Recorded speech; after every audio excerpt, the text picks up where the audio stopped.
హంతకులు కోర్టులో ఏమైనా చెప్పాలనుకుంటే చెప్పొచ్చు.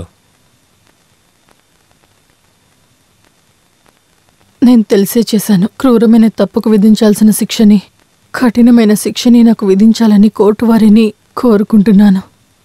నేను చెప్పాల్సిందంతా ఇంతే.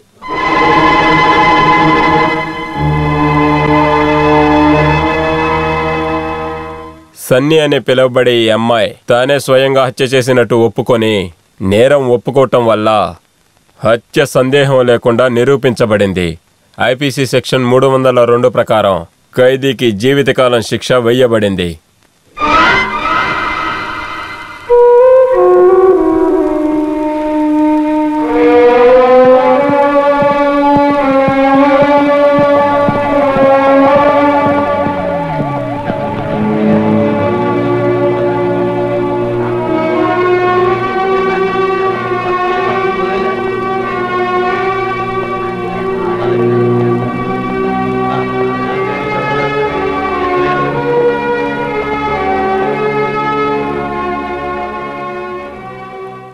సుసన్న, ఈ కేసు అంతా ముగిసిపోయింది.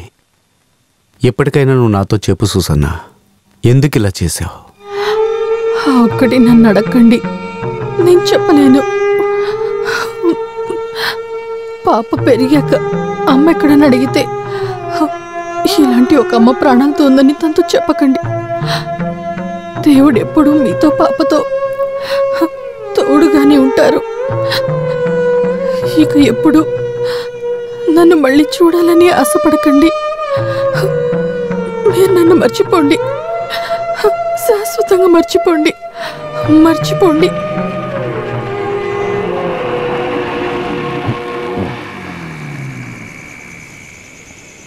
సార్, హాస్పిటల్ వచ్చేసాం.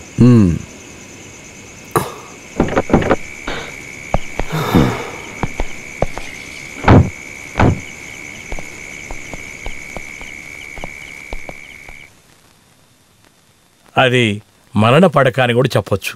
ఏ క్షణమైనా ఏమైనా జరగచ్చు. ముందు మిస్టర్ నంబియార్కి తెలియకూడదు నేను స్ట్రిక్ట్గా చెప్పినా కూడా ఆ తర్వాత నాతో చెప్పారు మిమ్మల్ని మీ అమ్మాయిని చూడాలని. కొన్ని విషయాలు తెలియడం వల్ల చెబుతున్నాను. ఏదైనా ఆమెతో అడగాలని అనుకుంటే వెంటనే అడగండి. చూసినా కూడా చాలా చెప్పాలనుకుంటుంది.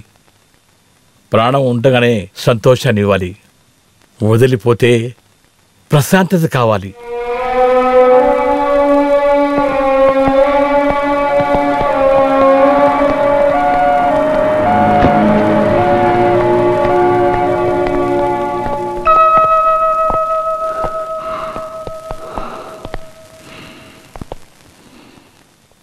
సూసనా, సూసనా, సూసనా,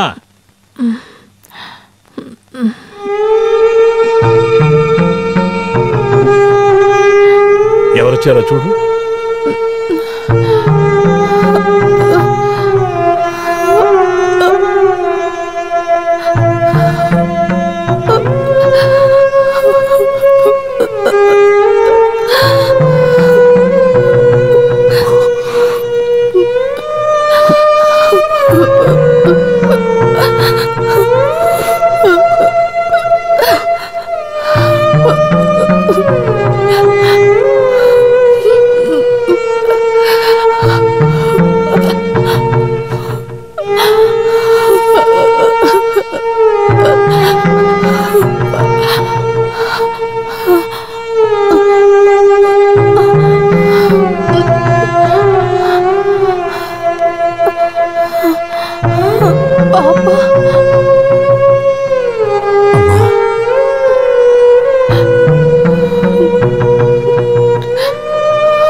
అమ్మని క్షమించరా?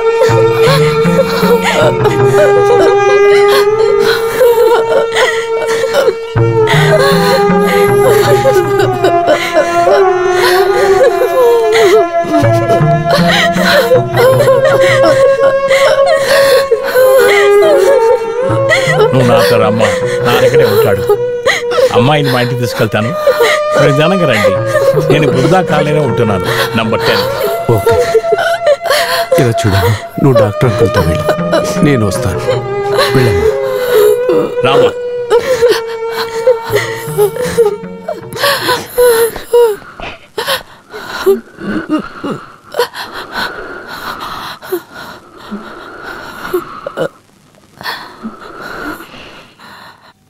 నిన్ను చూడాలని నేను 4-5 సార్లు సెంట్రల్ జైలుకి వచ్చాను, కానీ అప్పుడు నన్ను చూడడానికి నువ్వు ఒప్పుకోలేదు.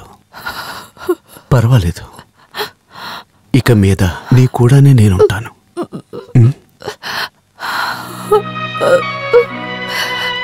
నన్ను ఇలా చూసాక మీరు అడిగే ఆ ప్రశ్నకి సమాధానం చెప్పే శక్తి నాకు లేదనే మిమ్మల్ని చూడకూడదు అనుకున్నాను.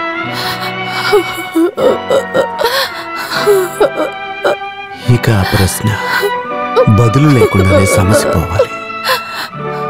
నువ్వు లేని ఎన్నాళ్ళు మోసమైన ఈ 12 సంవత్సరాలు నాకు ఎన్నో సమాధానాలు ఇచ్చాయి. లేదు, మీరు అన్నీ తెలుసుకోవాలి. లేదంటే నన్ను, నా కుటుంబాన్ని కాపాడిన నా భర్తకి నేను చేసేటువంటి అతి పెద్ద ద్రోహమే అవుతుంది.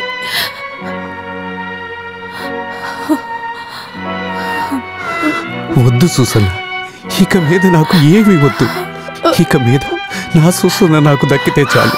లేదు, మీరు అన్నీ తెలుసుకోవాలి. నా ప్రాణాలు పోయేలోపే మీ దగ్గర నేను దాచిన రహస్యాలని బయటకు వచ్చేయాలి.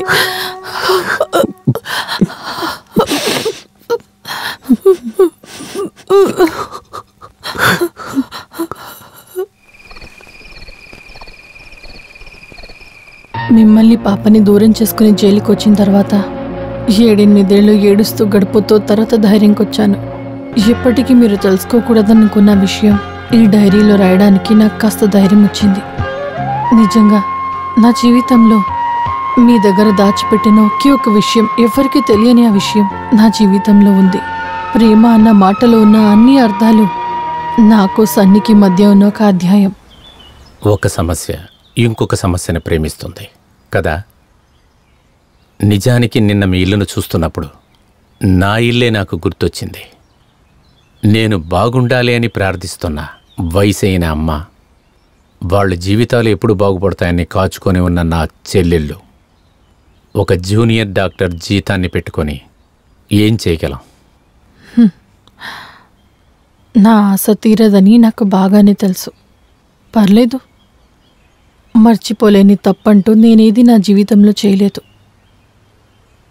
ఒకరినొకరం ఇష్టపడ్డాం, కలిసి బ్రతకాలని ఆశపడ్డాం, అంతే కదా.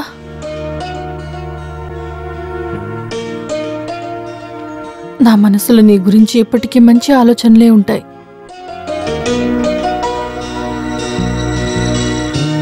పాత కథల్లో నేను చదివాను, కుటుంబ కష్టాలకి భయపడి పారిపోయే ఒక ధైర్యం లేని కథానాయకుడిని నేను అనుకుంటున్నాను. నాకు బాగా తెలుసు, నీ మనసులో ఎన్నో ఆశల్ని రేపెట్టి ఆ తర్వాత మేమెప్పుడూ ఒంటరిగా కలవలేదు. హాస్పిటల్లో పనిచేస్తున్నప్పుడు హఠాత్తుగా మేము ఎదురుపడ్డా కూడా చూసుకుంటాం, స్మైల్ చేసుకుంటాం, అంతే. ఇలా ఉన్నప్పుడే మీరు ఒకరోజు నన్ను రోడ్డు మీద ఆపి మాట్లాడారు. నన్ను ఆపి మీరు మాట్లాడుతున్నారన్న విషయం సన్నీకి తెలియగానే మీ గురించి అన్ని విషయాలు తెలిసిన సన్నీ నా గురించి ఆలోచించి భయపడ్డారు. మేజర్ రాజశేఖర్ నంబియార్ నాకు ఫ్రెండ్ అని చెప్పటం కంటే అన్నయ్య అని చెప్పచ్చు. కానీ జాగ్రత్తగా ఉండాలి. ఏదైనా అడిగితే నువ్వు ఏ సమాధానం చెప్పొద్దు. నీ పని నువ్వు చూసుకో, లేకపోతే ఆయన బాధ పెడతాడు. అదే ఆయన గుణం. పర్వాలేదు, నేను చూసుకుంటాలే. తర్వాత సీరియస్గా లవ్ చేస్తున్నారనే విషయం తెలిసాక సన్నీని మిమ్మల్ని పెళ్లి చేసుకోమని నన్ను పట్టుబట్టి ఒప్పించారు. నాకిప్పుడు పాత ప్రేమికురాలి జీవితాన్ని బాగు చేసే ఛాన్స్ మాత్రమే నాకు దొరకలేదు. ఒక అన్నయ్యలాగా ఒక తండ్రి బాధ్యతని నాకు ఇచ్చినట్లుగా ఉంది. నువ్వు బాగా జీవించటం, దాన్ని నా కళ్ళతో చూస్తే చాలు. అందుకోసమే నేను ఇప్పుడు నీకు ఇలా చెప్తున్నాను. ఈ పెళ్ళికి నువ్వు ఒప్పుకొని తీరాలి.